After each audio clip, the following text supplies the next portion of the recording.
which is higher than any construct bracket of all time, if I'm not mistaken. And then, as far as Wisconsin tournaments go, I couldn't tell you what the biggest one is for Melee or Smash 4 overall, but I know that it's definitely close to the top there. Wasn't Invincible pretty big, too? Invincible, I think, was around 70? Oh, really? Something like that. It was big, but not quite as big, if I'm not mistaken. Hey, we can't see the screen. Yeah, he's repeating. Okay. You want to tell them with that or tell the screen? No, they were... So we got... Oh, yeah, we're into the match here. All right. Dark Samus and Yoshi versus K-Rool and Ganondorf? Wow. Yeah, that's what it's looking like. Okay. Yeah, so this is one of the things that you'll see quite a bit with new players coming into the game. Is there's a lot of people who, learning Smash, there's certain options that people always think are always going to be really good, you know, like the strong options, Ganon smash attacks, things like that. And you're probably going to see quite a bit of that, especially with the characters on the screen. K-Rool likes to smash attacks, Ganon likes to smash attacks, Yoshi loves to smash attacks. And generally speaking, they're better in this game, and especially on Ganon's end. Ganon's up smash and forward smash literally do 30. Yeah, and they're almost completely safe on shield. Yeah, no, they are safe on shield. Oh, because, really? Yeah, that's the thing about it. In Ultimate, one of the big changes is that they made out-of-shield options weaker in the sense that dropping shield takes longer. It takes about 9 frames from what I understand. And that just means that there's 9 extra frames for something to be safe on your shield. And Ganon smash attacks, on top of that, have barely any lag. Right. So, if they weren't hard to deal with just because of the shield stun, they also just don't have very much recoil on them at all. We can't see the stocks. Oh.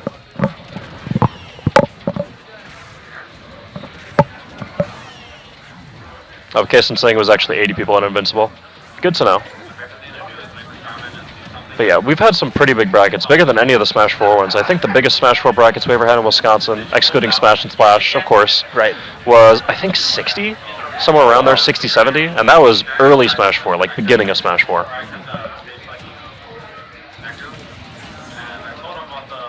Yeah, we're still having some stream delays at the moment, so pardon us for not being able to talk too much over the match at the moment.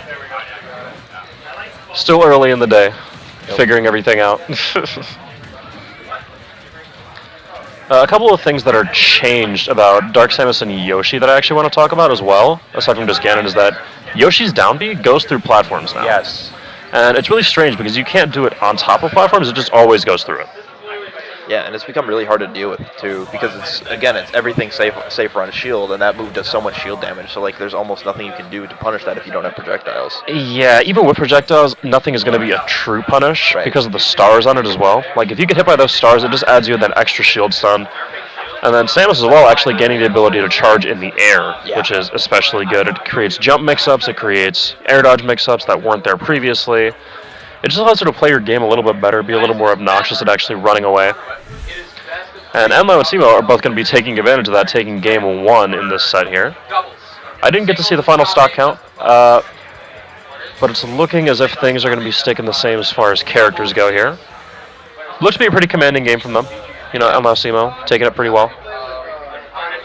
I mean, Yoshi and Samus against 2 heavies, that's not easy. Yeah, they both combo him pretty hard, huh? Alright, yeah, what we're seeing a lot of here is K-Rool's just playing the standard K-Rool game where he just wants to throw things at you. Right. And Ganon's actually taking the other side of that, where he's running it with quite a few dash attacks, wizard kicks, stuff like that. So they have a pretty good balance going. I think it's mostly just, you know, not having the best frame data, and on top of that, getting used to just playing around their opponents a little bit more. Because to me, what I see is that they're cycling through a lot of the same options, and they're not really mixing it up particularly well. That's one of the things about Smash is that if you're obvious, it's not good. Right. Like, you can be doing some of the best moves in the game, but if you're obvious about it, you're going to get punished regardless of what you do.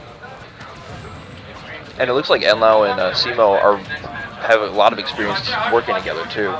Yeah, they're actually moving around each other really well here. The way that they're actually using their projectiles, too, is really well.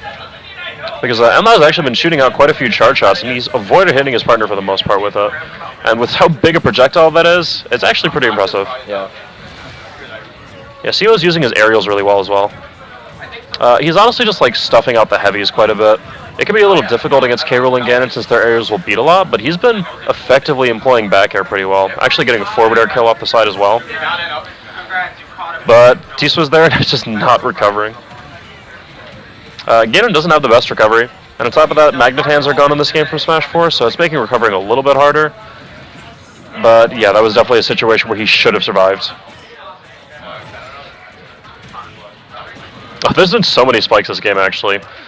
It's really funny to hear that soundbite. Yeah. And now that you can't tech that, so many characters can use that effectively, too. Oh, yeah. I've seen CMOE actually follow up by quite a few spikes. Actually, a couple from Tswizz actually spiking his partner. But, yeah, this kind of game, it feels like a lot of it has just been buttons. Right. Like, a lot of the actual game plan here has been pretty repetitive, but Enlou and CMOE just seem to have a better general sense of what they're doing. And so they've been able to take advantage of that. I say that, but then Enlou is SDing over there. Oh, up smash into the up tilt, actually. That sour hit up smash actually serving a use for once. There we see K-Rool's recovery actually being insane. For some reason, this character just never dies. Ooh, just whiffing the sour spot there. K-Rool gonna come back. They're doing their best to keep him off, but they just can't do it. K-Rool's recovery is too good. Yeah, it's hard to actually kill K-Rool too, because he's like the second heaviest character in the game. It takes quite a bit to actually knock him off the side of the top. And here's CMOE and Enlou keep hitting each other too with the crown when they're trying to style on him. They should probably just go for killing, because if you mess up around a K-Rool, oh, there it is. Yeah, that's it. Yeah, it's not even too bad keeping hold of the crown like that. Like, honestly, for K-Rool, he's not going to be using crown off stage too much. Like, every time you saw him use it, actually, crown off stage is just leaving you vulnerable because the FAF on it's not very good. It's like K-Rool's going to make it back from it, obviously, but it's not like it's threatening a whole bunch of space off stage. You can literally just jump around it.